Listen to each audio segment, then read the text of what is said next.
Hi, welcome to another Thoughts on Leadership. This month I've called it Challenging the Way to Move Forward in Business.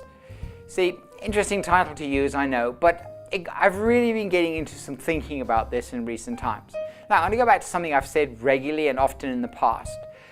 Think about top performing people, whether it be athletes or musicians or actors or entrepreneurs or business people or just simply people that are doing very well, outstanding teachers, whatever it is. Okay, these are individuals who generally have certain things in common about them.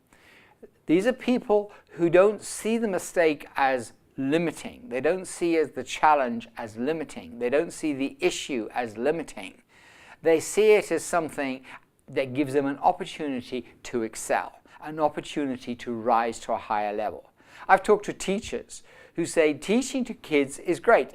I enjoy it.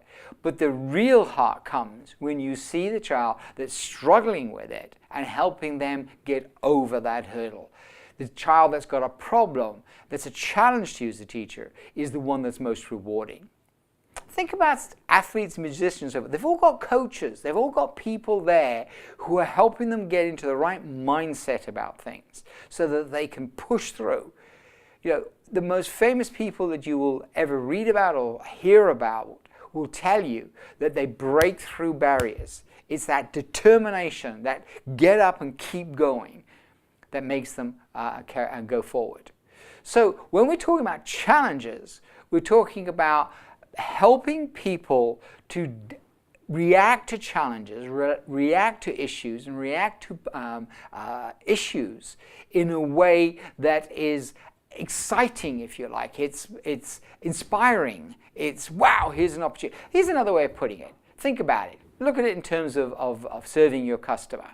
Okay, when you're doing the right thing for the customer takes it for granted. They're not impressed. It's when a problem comes up and how it's dealt with. I had it recently on stage in a very big production setting that I was in, where everything had to be right. The cue stands had to be right, the audio had to be right, the lighting had to be right, being on the right place, the right stage at the right time, people doing handovers. Everything had to be perfectly rehearsed and everything done. And we spent hours getting this ready for this presentation. And something very slight went wrong. Okay, it was just one of those little glitches. A gremlin crawled into the room and went, let's have some fun here, and then left again. And after my presentation, I went to the back of the room, and the engineer at the back of the room said, "I'm really sorry about that." And I said, "That's fine.